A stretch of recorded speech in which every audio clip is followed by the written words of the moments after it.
Today we are going to discuss the extension of the same. We yesterday discussed just about the different capital items and their cost, elements of cost and their calculations, how the cost of debt is calculated, how the equity is calculated. Now we are going to finalize the capital structure. Mean, you know that the company always needs funds for one way or the other, even in the beginning till the end of the company, funds are required at every stage. Depending upon the different reasons, the capital is required. So for this, company depends mostly on equity, preference,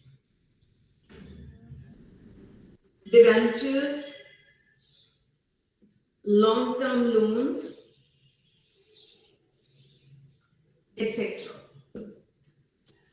It's okay, these are the resources available for the company, but the main question arises that how much equity or preference or debentures a company should use to have an ideal system or the ideal capital structure where they can actually say that their overall cost of capital is minimum and their capital structure is an ideal one. So for calculating that proper mix, this proper mix of everything is known as the capital structure. It is a term which is used for capital structure. Mean how we use the proper mix of debt, equity or preference. In other terms, we can also say that if we have the proper calculation of all this, we can reach the trading on equity or financial leverage also. We will discuss leverage after that. From the beginning, if the company is starting up or the company is altogether new in the market, the company can only depend upon equity. It depends upon the company's organization and the management. They can also have the combination of the two, that they can go with equity or preference. They can go with equity and debentures, or they can go with all the three. They are using equity plus debentures plus preference. It depends upon the company's decision making. What capital actually they need, depending upon the different factors and how they are going to manage the structure of the same. As a layman, it's very easy to see these figures, but it is very difficult to have a proper mix of the same. For that, finding out the optimum capital structure, there are different approaches suggested by different authors from time to time, right?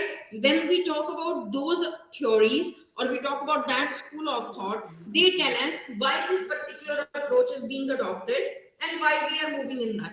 So right now we are on the topic which we call the different theories of capital structure, which is propounded or given by the... Ma'am, excuse me, Yes. ma'am. Yes. मैं अभी Yes, your voice is not clear. It's cracking actually. If possible, please write down in the chat. Yes, just write down in the chat box, please. Okay. Just write it down.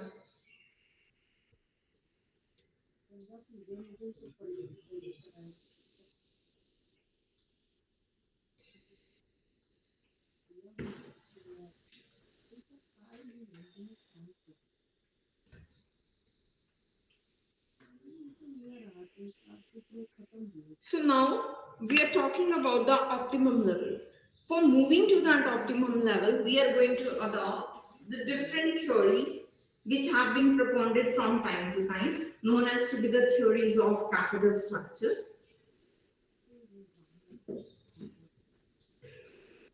Every theory has its own assumptions on which it is based, and due to those assumptions, they are criticized also. So then it will give birth to the new theory, depending upon how we are moving and how the things are moving. The oldest theory, the theory that is first given, was net income approach.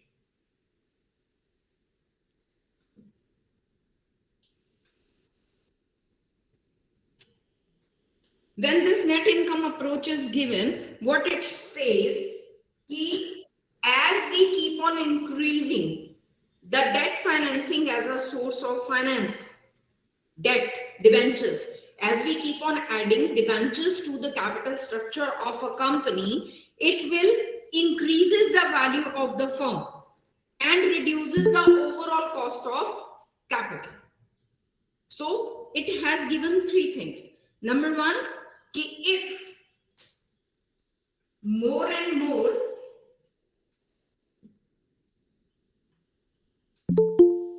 debt is used by a company, right? This is the first thing. We are going to increase the use of debt, which is having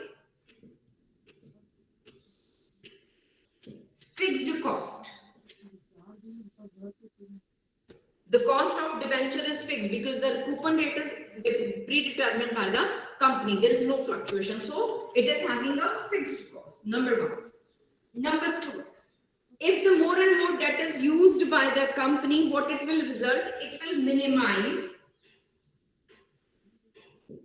the weighted average cost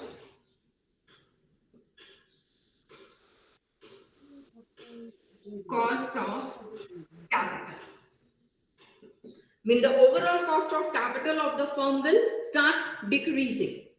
This is the second thing I want to tell.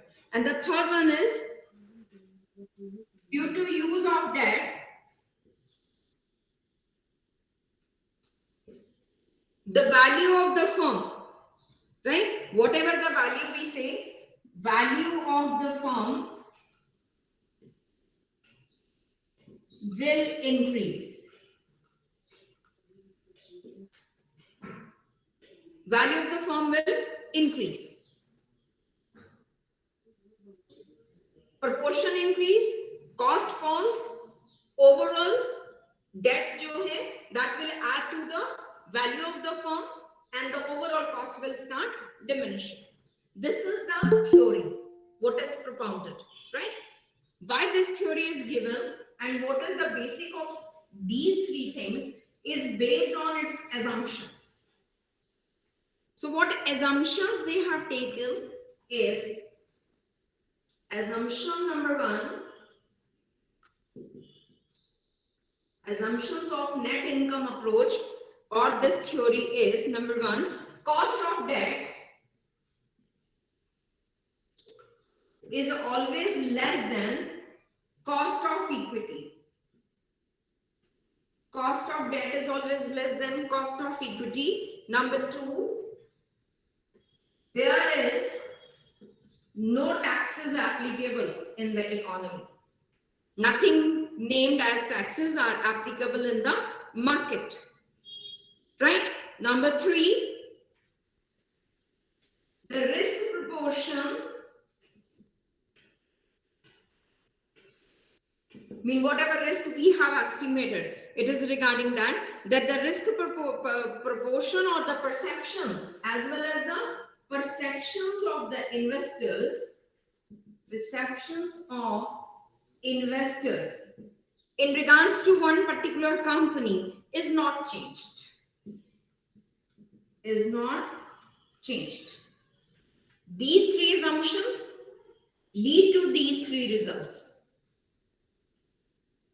Right? No taxes. There is no calculation of taxes at all. And we assume that debt is always cheaper source of finance in comparison to equity. And the risk perceptions of the investors is not going to change. They think that even if the company is using debt, it will have no impact on their increase in risk or decrease in risk. It will remain the same. So these three assumptions has been resulted into these three things. What these three things? If we can use more and more of debentures, we can put up into the use because its cost is less. Then using that will result into the overall fall in the cost of capital. Overall cost will fall and the value of the firm increases. Now I am going to prove these three. How it works actually. Now I am going to improve this? How we? Yes, Ijaz. What do you want to say?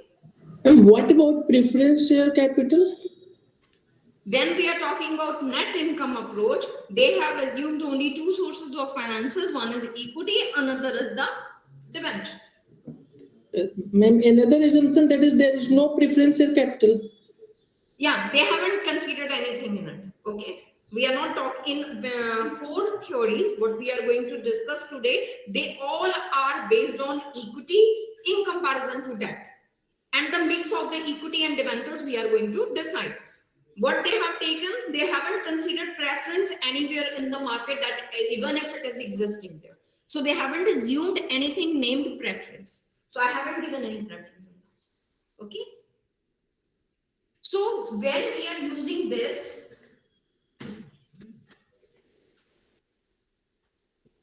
if I'm going to explain it with the help of the leverage, or I can say, I want to check how it impacts. What I have said is this, my cost of capital.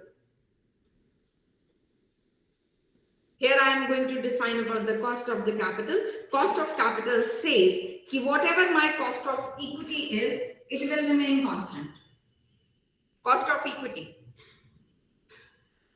Right? Then my cost of debt is also same, but it is always less than equity. Look at the assumption. We have assumed that company's cost of equity is defined. It is not going to change. This is the reason this approach will be not considered in present scenario. And then we are saying the cost of debt will remain same.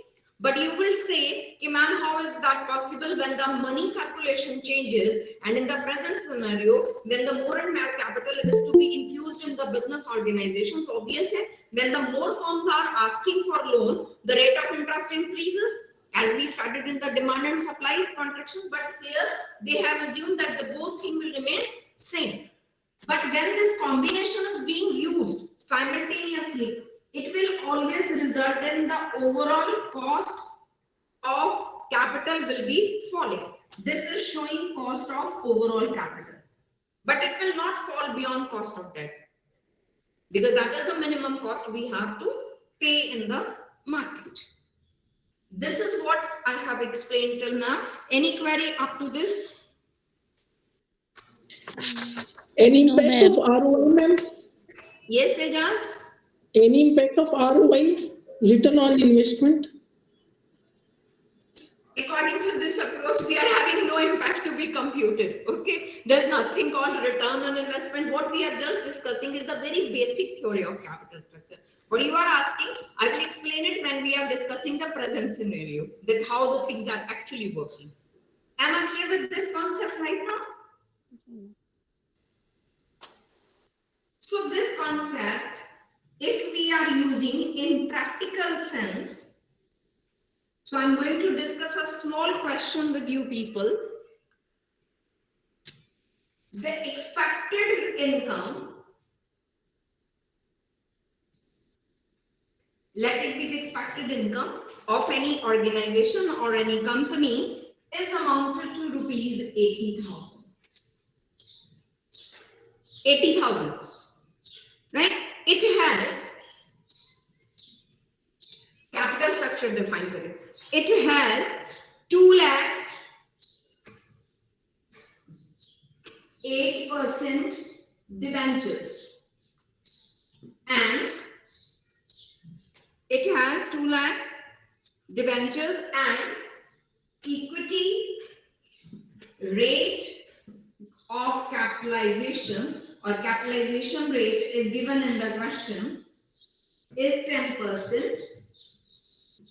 If this is the question, using this net income approach, we have to find the value of firm. Value of firm is actually computed based on formula, that is S plus D. D. Yeah. S is the equity, right? S is the market value of the equity, and D is the market value of debt, what we are going to use in the market. This is for equity and this is for debt. Now we are going to solve this question. What is given in the question is कि our earning before interest EBI is equal to 80,000. As we know, there is no taxes. So we are not going to pay any tax. Just we will deduct out of this EBI the interest that comes to 2 lakh 80%, 16,000. Correct? 16,000 ना 2 lakh के ऊपर 8%. Yes, ma'am. Right? So हमारे पास this is the earnings 64 for equity. available for equity. Mean we are having 64,000 rupees at our disposal to be given to all the equity shareholders. Right? Equity shareholders capitalization rate is working at 10%. 10%. When it is 10%, so the market value of 640. equity will be 64,000 divided by 10%. It comes to 6 lakh 40,000. 40,000. Right? It is 6 lakh 40,000 for equity plus we have market value of debentures 2 lakh. So our total value of the firm will be coming 8 lakh 40,000 in this present context. Is it clear?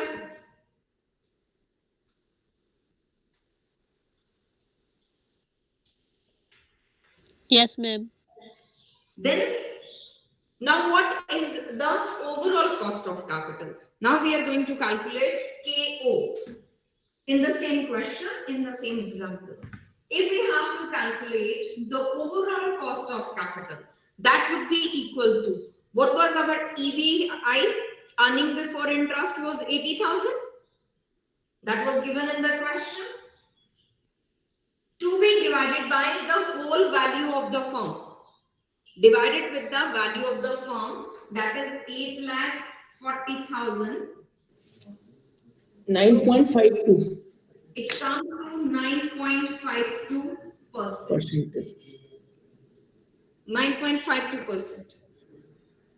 This is the first part. Right? Now, what we are assuming, if in the same firm, the company is going to increase the debentures. They need fund, so they are going to increase the debentures from 2 lakh to 3 lakh. Now the debentures has been increased from 2 lakh to 3 lakh. Other things are same, right? There will be no change in the other items or the other things. So then we have EBI, which is equal to 80,000. Out of this, now what amount of interest we have to pay? 8% on 3 lakh. 24,000. That comes to 24,000. So this is the return available for equity. Return for equity.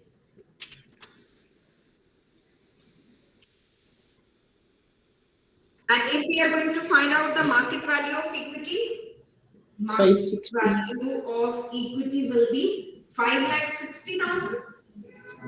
Right? And the total value of the firm is equity 860. plus debentures 860. 8,60,000. In the first part, the value of the firm was 8,40,000. Now the value of the firm has increased to 8,60,000. 2,000. And the overall cost of capital is 9.2. 80,000 divided by 8,60,000 is equal to 9.30. 9.30. Overall cost has decreased. Value of the firm has increased. Right? Value of the firm has gone up because as we introduce the debentures into the market, right? Other things are constant because there is no taxes, nothing. What this shows, it is evident that if the debt is increasing, we are having the benefit of increased value of the firm and overall fall in the cost. approach clear with its assumptions, not vary from the assumptions. Don't take anything other in the consideration. Yes, ma'am. Okay, Victor. Then we are moving to the next part. We have seen that this approach is in the favor to use more and more debt to increase the value of the firm. Then another approach came into existence, that was net operating income approach, which you can say is altogether different, far different from what we have studied till now. Now moving to second approach.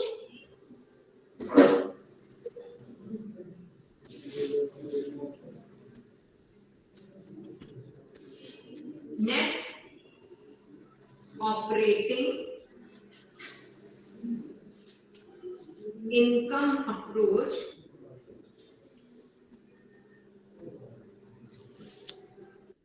And this approach is propounded by, or you can say suggested by, Durand. It is suggested by Durand, right? That is the propounder of this particular theory. But it is the another extreme, what we have studied. It is acting on another extreme. In how terms? And how we can define that this is just the another extreme, what we have just studied. What he was saying is this. I'm explaining it with the diagram. He's saying that the overall cost of capital will remain constant. Overall cost of capital will remain constant, and the cost of equity is keep on increasing. Cost of equity is always in an increasing mode, and the cost of debt is again constant.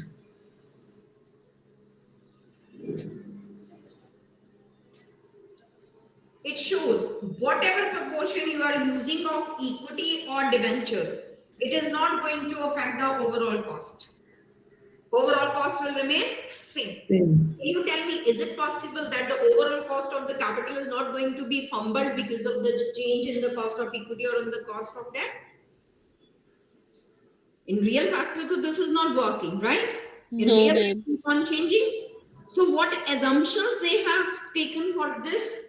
They presumed again the three things. Number one, that the market capitalization rate, in whatever we are using to capitalize the value of the firm, it is the whole. It is calculating equity and debentures. They are taken it as a whole, mean one thing. Number two, the business risk remains constant. There will be no change in the business risk. While we study that the businesses keep on changing with the changing environment and the new risk factors keep on adding into the business. But we are assuming that risk factors will remain constant. There will be no change in the risk factors. And number three, again, the same point, there will be no kind of corporate tax introduced in the economy. So these are the three assumptions on the basis of which they have given this diagram. And what they used as a formulation for the computation of the value of the firm is, they say the value of the firm is equal to whatever earning we are making in the business, earning interest and taxes, whatever is the total earning of the firm is there, it is to be divided by the overall cost. It is to be divided by the overall cost of the capital, then we will be in a position to calculate the value of the firm. Now we are not defining differently the equity and the debentures. What we have done, we have merged the V. Now the V is not the combination of two, but the V is used to calculate the overall cost of capital. This is what they want to explain. Right? Moving ahead with this, how we work on it, how we have propounded, yes, this is working also. For this, we are going to take an example. In a particular organization or in a particular company, the operating income is given to us rupees 1 lakh. Let it the operating income of a company. Operating income is just rupees 1 lakh for the next question. And what it has actually, debentures rupees 5 lakh, these are 6%. 6% debentures of rupees 5 lakh. Overall cost of capital KO is given 10%. Overall cost of capital is given 10%. Now, if we have to calculate on this basis, what is the total market value of the firm? So, the value of firm is EBIT, operating income, divided by 10%. EBIT divided by 10%, it comes to rupees 10 lakhs. The overall value of the firm is 10 lakhs. Out of this 10 lakh, the 5 value lakh of debt. debt, 5 lakhs. 5 lakhs. So this 5 lakh is the value of Equity. equity. No, K This is is the equal to value of 50. equity. Is it clear? Yes.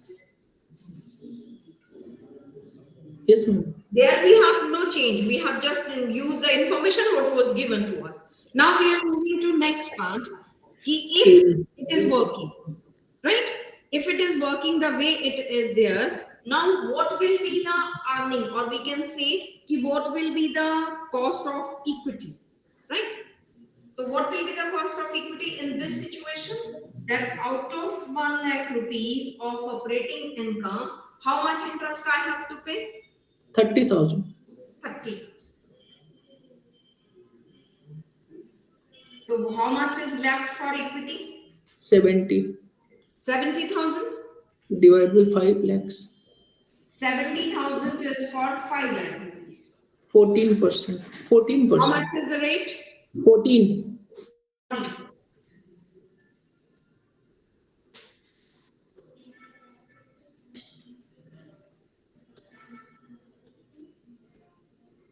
Is it fine? Now we are adding to state. If the company is in the mood to increase the debentures, right? We are Value not of equity increasing the also. equity. We are going to increase the debentures. Rather than using it 5 lakh, we want to add up to 7 lakh 50,000. I mean, we are going to make an addition of 2 lakh 50,000. What that impact? What will be the impact on the value of the firm? What will be the impact on the earning of equity? How we are going to move with that? Now we are going to compute the same. Moving on the same factors, moving on everything similar. Yes.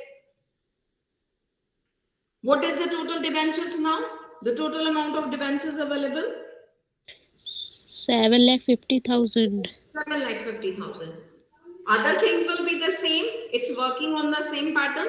Nothing will change. There will be no change in the value of the firm. Yes. The value of the firm will change or it will remain same. Yes. But the formula of value of firm is no matter what combination we are using, we are having EBIT to be divided by the 10%. So whether we are using 5 lakh debentures or we are using 7 lakh 50,000 debentures, the value of the firm in all the cases will remain Constant. constant. It is not going to change. Increase in K. Now it has no impact on this. Leave this apart. Now we are going to calculate the equity capitalization rate, or we can say we are calculating the cost of equity, which shows that out of 1 lakh operating income on 7 lakh 50,000, 6% interest, I am 45. going to pay interest of rupees 45,000, Yes, right? ma'am. And, Now 55. and my total capital over here, 250. I am left with the 2 lakh 50,000. 22%. what it shows. Cost of equity increased. Cost of equity has gone up. Diagram is showing the same. The cost of overall capital is same. Cost of debt is same, but cost of equity is going to rise. If we are going to approach the net income, operating is used as an approach to compute the capital structure. It is again rejected. Yes, ma'am. Due to paying the interest भी है ना ma'am. Yeah. Because I earn 10% and pay 6%, extra 4% on debenture are paid to equity shareholder. Yes. You can say in that terms also. That we are paying extra amount to the equity shareholder. Equity shareholders. Yeah, the cost will go up. Clear? Next, moving to the traditional approach. These two extremes has to come to an end because we cannot depend upon such theories which are the two drastically different from each other. So a third approach has been introduced for capital structure computation that is known as traditional approach.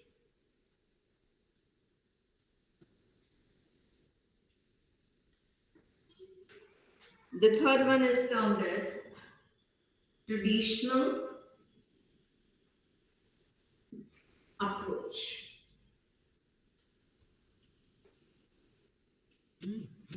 Now, this approach has its own assumptions, how it is working, how to bring the two approaches together. What they say in the traditional approach is that I will tell you this result with the help of this example, right? What traditional approach is saying, we can compute with the help of this example. I'm taking one example. If the net operating income of a company is assumed to be 1 lakh rupees, these all are assumptions, bacha. This amount is also an assumption. What we can use, this is the EBIT and the total investments, the total capital we need to make investment in this such business, that is 10 lakh.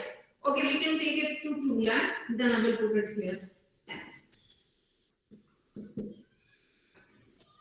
These are the assumed things, nothing else. But now what company says, if, number one, if there is no debt, we are not going to consider any kind of debt, then our capitalization rate is, equity capitalization rate is 10%. If there is no debt, we are using. It is again an assumption. Second part, if rupees 4 lakh debentures are used, rupees 4 lakh debentures are used, then the capitalization is 11%. Capitalization is assumed to be 11%, and if debentures are used for 6 lakh, then the total cost of capitalization that is going to increase to 13%, assuming the different situations. Now we can say in both the cases, these debentures are assumed to be at 5%. Rate of interest on debentures is assumed to be 5%. Now what this approach is saying, they are saying कि rather than going after one thing, we have such a change in the total working, जो हम लोग इस पे compute करके, then I will draw a diagram for the same, what this approach is saying. So we will put it into 3 columnars form. In the first, we are going to use no debt. And in the second column, we are going to use our debentures of 4 lakh at the rate of 5%. And in the last, we are going to use the debentures of 6 lakh at 5%. What is the EBIT being given to us in this question is that the EBIT starting stage will remain 2 lakh rupees. There is no increase or decrease, no computation is given because we are talking about the constant situation. So in all the cases, it is 2 lakh rupees. Out of the EBIT, the first thing we have to deduct is the interest. Here there is no debt. Here there is a debt for interest goes for 20,000. Here the interest part goes for 30,000. This is what the calculation is. So this is the earning available for equity. Earning available for equity. This is the earning available for equity, 2 lakh rupees. Here we have 1,80,000. Here we have 1,70,000.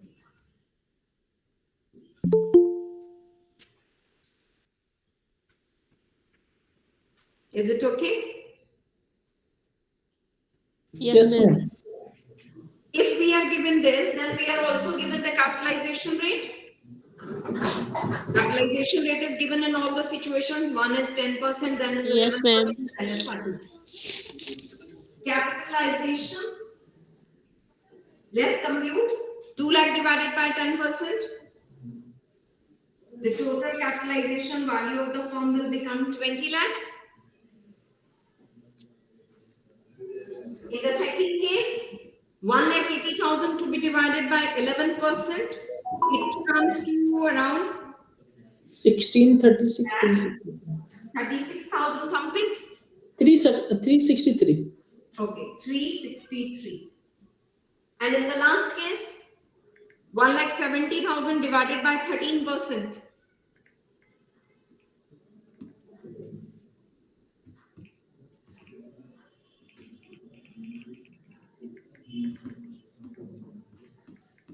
$13 lakh होगा ma'am 1307692 30,07,692. 692 Okay, fine.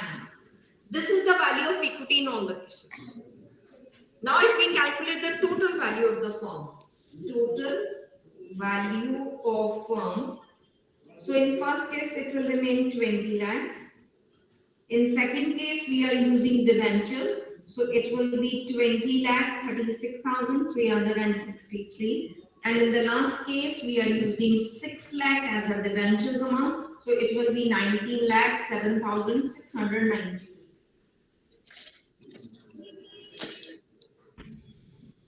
Average cost of capital. Average cost of capital. What will be the average cost of capital? 10%. 2 lakh divided by 20 lakh is 10%. In the next case, 2 lakh divided by 20 lakh 36,363, it comes to around 9% something. 9.8. 9.8. And in the last case, 2 lakh divided by 19 lakh 7,692. 10.48. 10.48. 48. What changes you have noticed in this question? Can anybody tell me? Any one of you? What are the changes we have noticed in this question?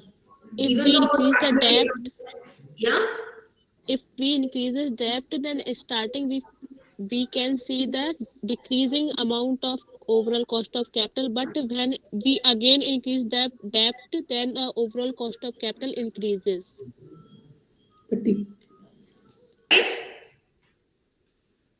Bolo, is it correct? As we are increasing the debt from rupees 4 lakh to rupees 6 lakh, even though the rate of interest is same, the value of the firm increased in the first instance. The value of the firm has increased. Have it increased in the second case?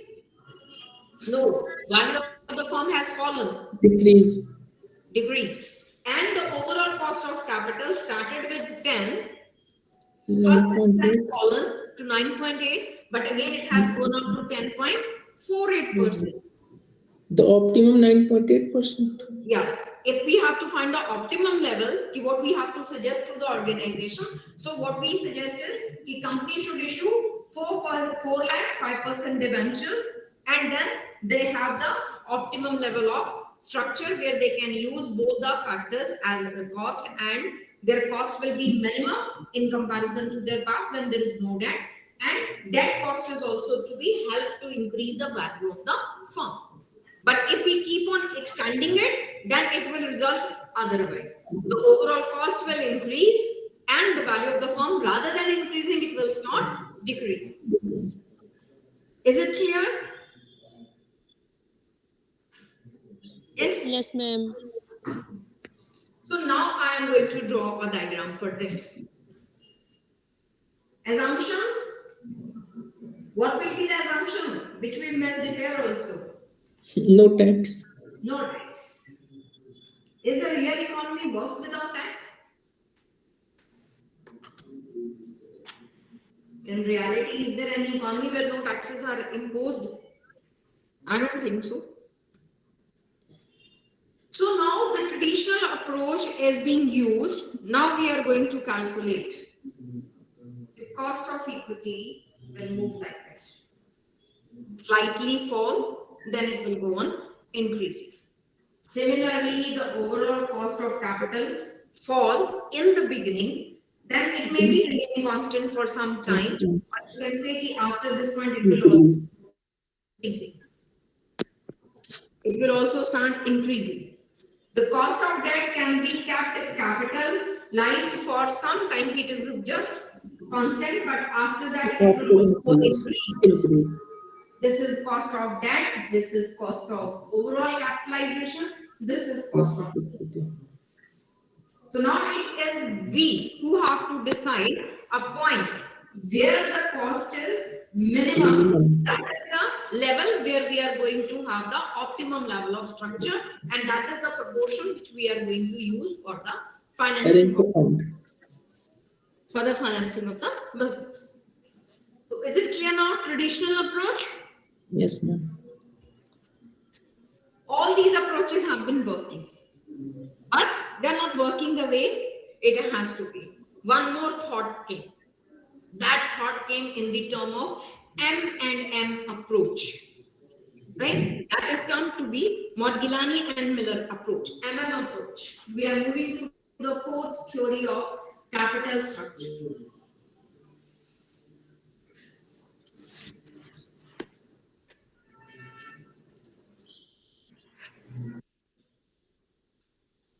When for the first time this theory was propounded, it also took the same assumption, absence of taxes. There will be no type of corporate tax applicable in the economy. There is no taxes. So absence of taxes. And in the later on stage, when they introduced the part of taxes into it, they gave this theory a name which is known as theory of irrelevance. They gave it the name theory of irrelevance. Now what they say in it? They say that the cost of capital is not affected by the change in capital structure. We cannot say that the cost of capital changes due to the capital structure or the mix of capital structure we are going to use. Mean they said outrightly, there is nothing that is called debt equity mix. Is of no relevance. Is of no relevance. What they say, it means irrelevant in the determination of total value of the firm. If we are going to find out the total value of the firm, this mix has nothing to do with us. But even though they have considered this, they said that the debentures are always taken as to be the cheaper source of finance in comparison to equity. Right? If we keep on increasing the same as a source of finance, that then it will result into the cost of equity increase. It will lead to the increase in the cost.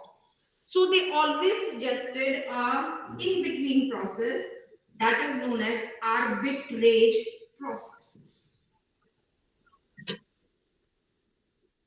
They suggested an arbitrage process, if the two identical firms are working in the same market, identical in the terms, their value is the same.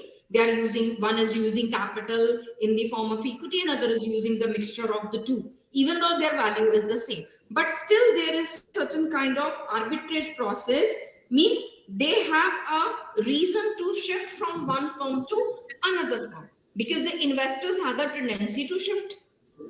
You cannot stop investors now. If they find the other firm is cheaper, they will shift to that, and it will result into certain kind of arbitrage in Europe. Then this approach is also based on 7 assumptions. What that 7 assumption is? The first assumption is the same. No corporate taxes are applicable in the market. Number 2, it is a perfect market. The biggest problem in present world that there is nothing called perfect market that exists. So they assume that there is a perfect market. Demand and supply is working in the same situation. Number 3, they say whoever is the investor, they are very rational in decision making process. They are not moved, or they are not can behave the way the market is behaving, but they are very rational while taking the investment decisions, where they want to make the investment in real life, keeping in the other factors in hand. Then the expected earning of all the firms having identical risk is same. I mean, they are identical, their risk factors are also identical to each other. Risk to the investors always depend upon the random fluctuations. Whatever the risk is called for the investors is a random fluctuations, and earnings of the company, whatever the earnings company is having, that is totally distributed among the shareholders. We are not going to keep anything with us. Whatever is earned is to be distributed among the equity shareholders. Now we are moving with this. How this approach, when we are taking theory of irrelevance into account, actually works in the market. For example,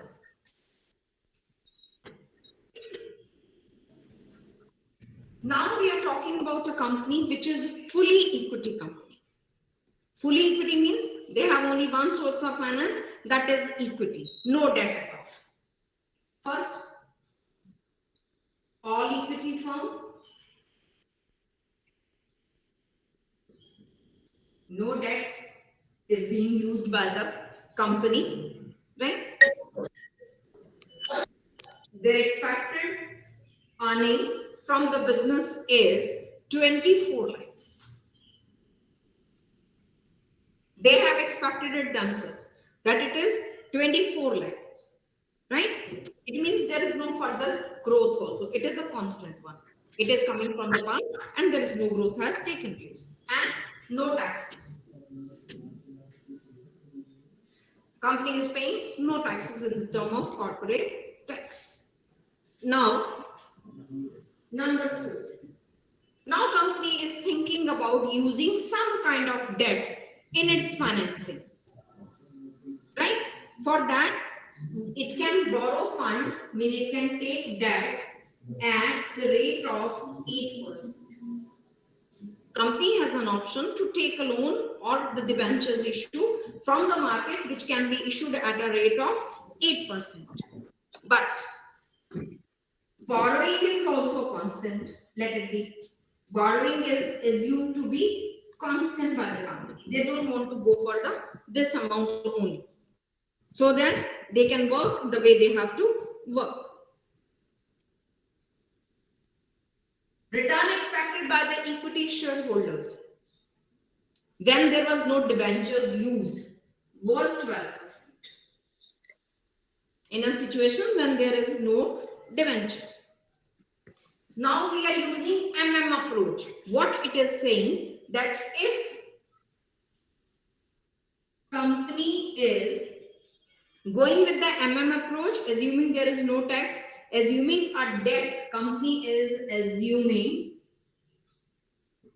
a debt of 1 crore rupees. Companies is going to take a loan of 1 crore rupees from the market. Now they want to find out what it will have as an impact on the total value of the equity, total value of the firm, and the overall cost of equity. Now we are going to compute keeping in mind all these factors. So total market value of a company will be very easy to calculate. EBIT to be divided by value of equity. आपको return given है, that is 12%. Return expected. So our total value of the firm will be 2 crores. Right? The total value of the firm will be 2 crores. And only equity, if I have to calculate the value of equity after the introduction of debentures, I will be having value of equity as 1 crore. 1 crore equity, 1 crore debenture. I'm using a perfect mix of 50-50%.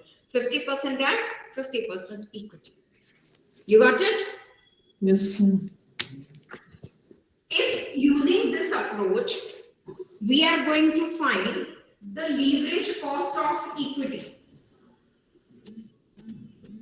Ijaz, the one you said in the beginning. What is the leverage cost of equity? Very simple. Equity was 12% before the introduction of debentures. And now, after minus 8%. 12%, out of 12%, will be paid to the debenture holders. Still, I am having 4% to be paid to the equity share. Ma'am board पर light आ रही है तो उतनी जगह visible नहीं है. Okay, बच्चा. देखो, is it fine? Yes, ma'am. Okay. What we have calculated that the total value of the firm is 2 crore. Out of that 2 crore, one is the debentures and one is the equity. And now what will be the cost of equity in this case when we are using the levered firm? I mean, we are having leverage that we can imply equity as well as debentures.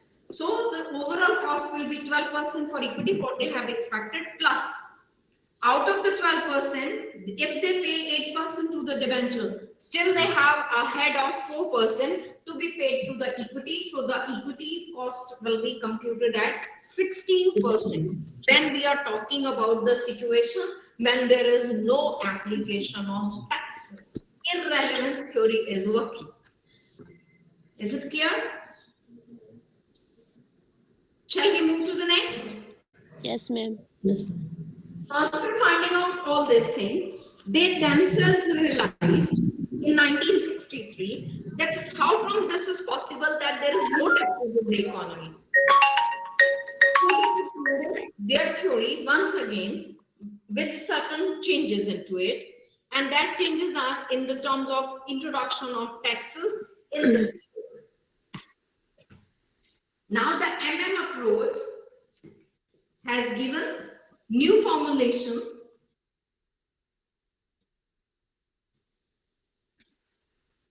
in which we call it theory of relevance.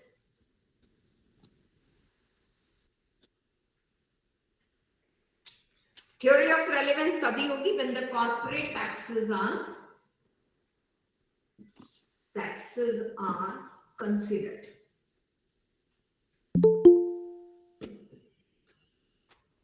Now the corporate taxes have been considered. Again, when we are going to find the value of unlevered firm,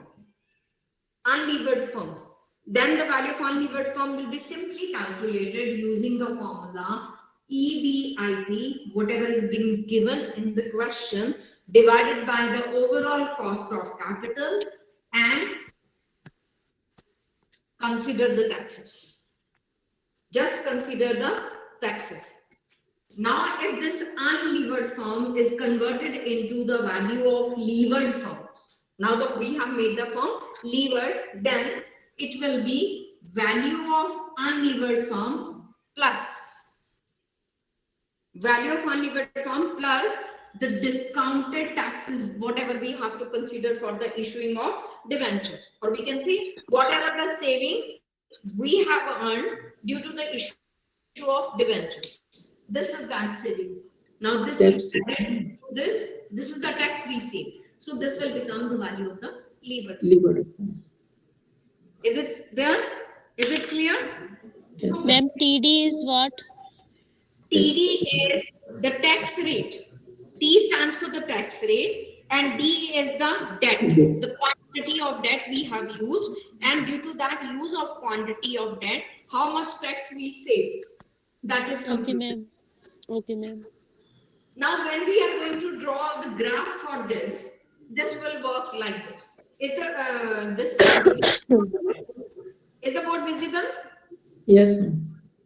If we talk about levered and unlevered form, so you will see here is the value of levered form. It is increasing, and here onwards we are having value of Unlevered. unlevered. This gap Due to is tax due to saving. the Tax tax. saving. This is known as tax shield, which you call T.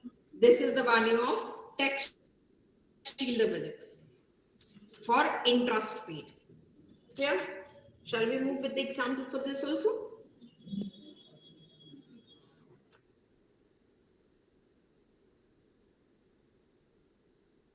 Yes, ma'am.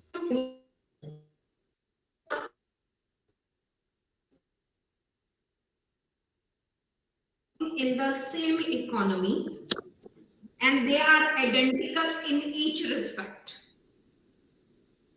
right? And both the forms are identical. Identical.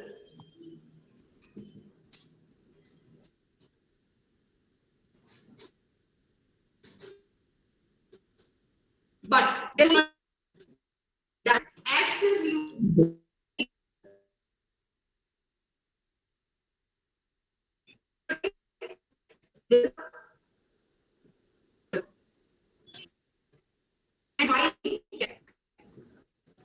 ये आपके पास होगा levered form, unlevered and levered. They are identical. So whatever we are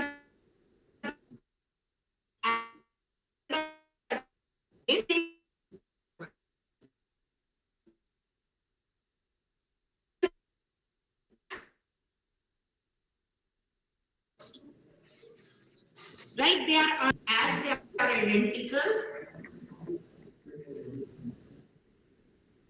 They have EBIT in both the cases 25,000. There is no change in that. Right? Is it clear? That both the forms are identical. Yes, So ma'am. they are going for the same profit at them. And equity capitalization rate.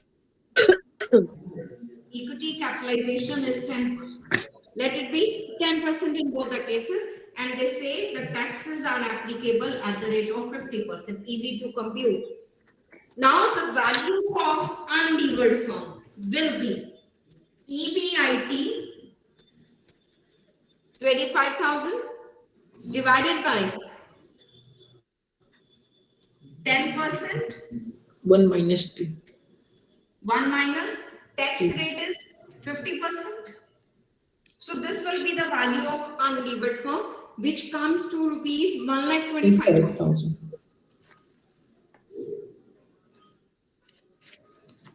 1,25,000.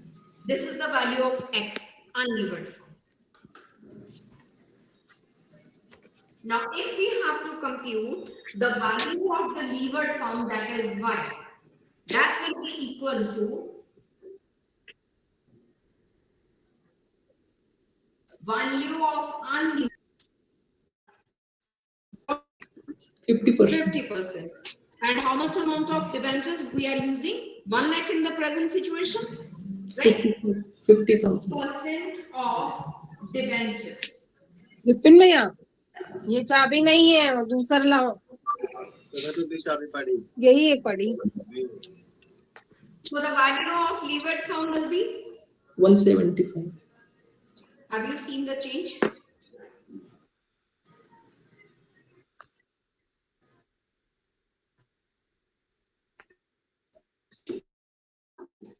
Unlevered firm, less value. Levered firm is having more value. Reason?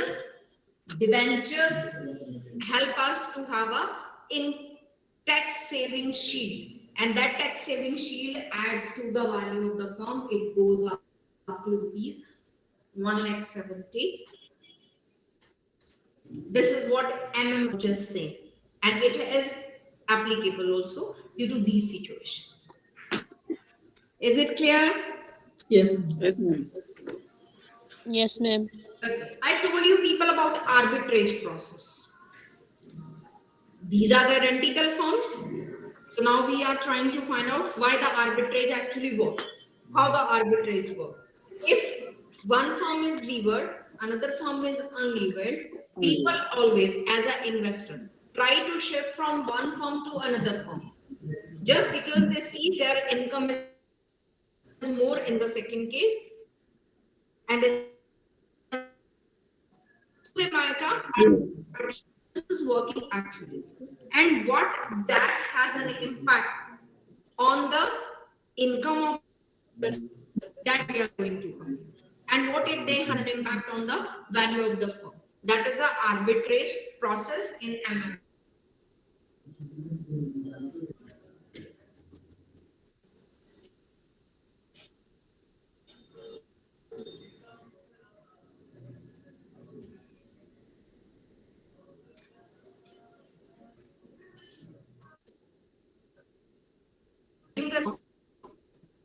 A and B,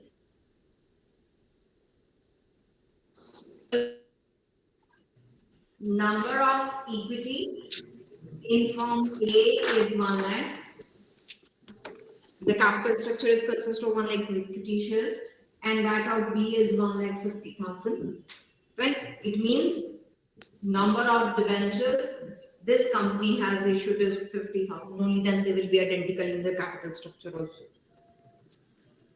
Market value per share.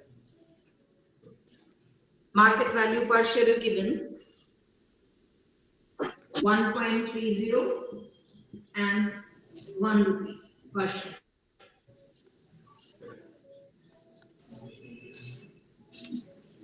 Profit before taxes. Profit before interest and taxes. We will take it both ways, before taxes and interest. I'm talking about EBIT. That is 20,000 identical. So they will be having same EBIT, 20,000 each. Whatever the profit left with the firm A, after paying the interest to the debenture holders, the whole amount will be distributed as dividend to the equity shareholders. This is the first assumption, right? Now what we have to explain is the arbitrage approach.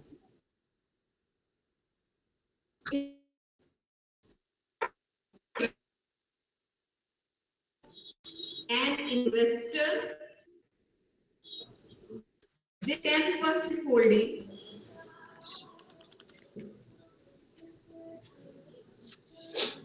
this person with the 10% holding is want to have shifting. An investor holding 10% shares of firm A want to shift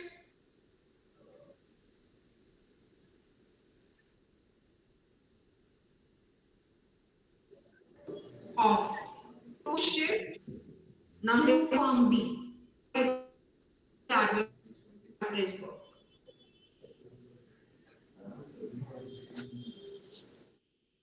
Should it be like this? Whether this person is doing right in switching off from firm A to firm B.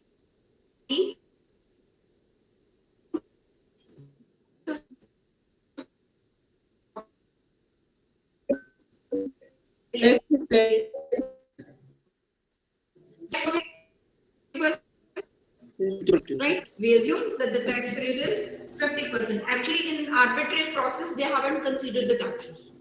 Right? If we have to take, we can take it as 50%. But for this particular examples, the fifth, because we are just working on the arbitrage, how the things are moving from one company to another.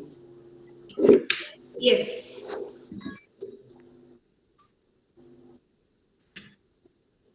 Leaving everything apart. Let this person is me. I'm the person who have 10% holding in A.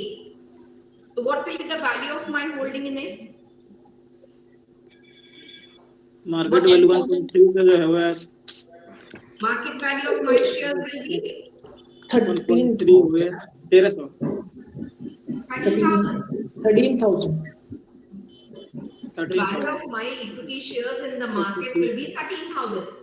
1 lakh 10% multiplied by market value 1.3. So I will be in a position to have 13,000 in my pocket if I will sell all my holdings in A.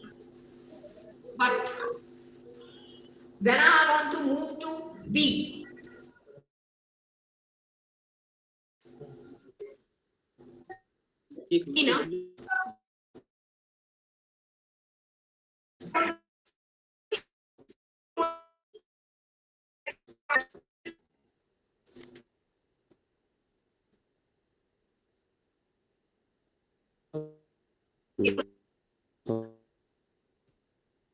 total holding, I was also holding 10% debentures. Am I correct? I'm saying I'm having a 10% holding. It means I'm having holding of both. 10% holding. I want to go for this also. So if we want to take a loan to move from this to this, we are not going to. If I want to shift from firm A to firm B, I'm going to raise a loan of 2,000 only because of the leverages and all that. I have to take at least a loan of what is given as our debentures. Raised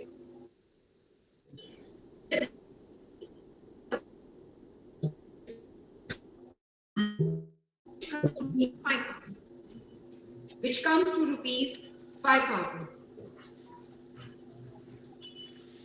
Now I'm having 18,000 with me. I can easily shift to company B. Can you tell me how much holding I can buy there? If I have 18,000 shares with me, 18,000 rupees with me, and I'm moving to company B, how much holding I will be buying? 12%. 12%. How much I'm going to buy? 12%. My holding will go नहीं up profit उधर आएगा 12%. उधर loss आएगा My holding will go up to 12%. 12%. Correct? Now we are walking from one company to another. Now we are moving back to the arbitrage, how actually we are working and how the companies are working.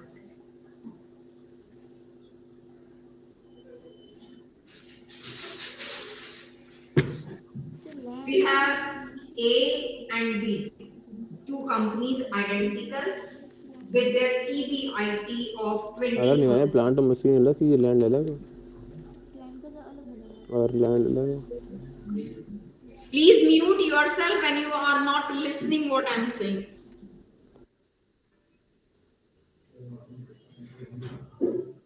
Now in the present scenario, if 20,000 is my earning before interest and taxes and company A is a levered firm. Clear? Company A is a levered firm, so it will first have to pay the interest to the debentures holder, which is given 8%. If they pay 8% debenture holders, the interest of 4,000, they are left with 16,000 to be distributed among all the equity shareholders. Correct? Is it correct? Yes, ma'am. Right?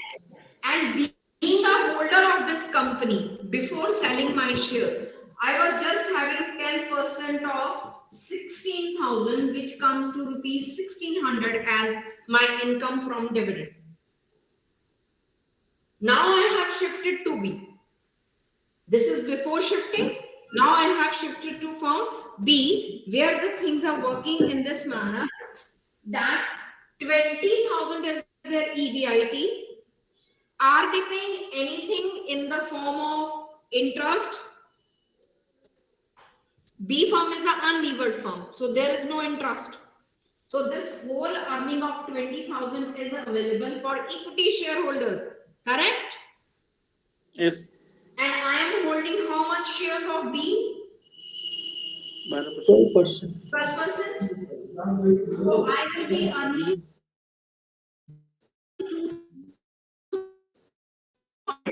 24. correct. Okay. I'm earning 2,400. And out of this 2,400, I have taken a loan of 5,000, which is available in the market at 8% 8%. interest. So I am paying 400 rupees as interest. Saving 2,000. Additional saving 2,000. Right? I'm having addition of 100 rupees as an income, being an investor. So it means if I switch from company A to company B as a stakeholder, it is beneficial for the shareholder to get the income increase. Is it clear? Yes, ma'am. Yes, ma'am. Yes, ma'am. This is how capital structure works with all the four theories, right? Which is given, as you can say, what we have to explain in the simple portion. So now tomorrow we will be having a class on leverages. That how the leverages are working and how the leverages are having impact. And in that, I will cover a small portion of capital structure if we can have a discussion on the different factors that are affecting the capital structure of a firm or an organization. That's all for today. Okay. Yeah, Any ma'am. questions? No, ma'am. No, ma'am. Okay. Thank you so much for Thank joining. you. Thank you, ma'am. Thank you. Same.